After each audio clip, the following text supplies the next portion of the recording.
আপনি পেশেন্টের কে হন? আমি ওর বন্ধু। দেখুন পেশেন্টের অবস্থা খুবই খারাপ, এমার্জেন্সি ওটি করতে হবে, না হলে পেশেন্টকে বাঁচানো যাবে না। ডাক্তার বাবু, ওর অপারেশন করতে কত টাকা লাগবে? ওর অপারেশন করাতে 10 লক্ষ টাকা লাগবে। 10 লক্ষ টাকা?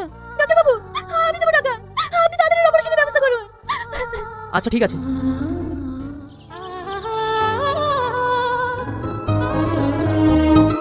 বলবা বলবা, আপু কেমন আছে? আপু ভালো আছে তো? কি হলো মারমা, তুমি কথা বলছো না কেন? বলো আপু কেমন আছে?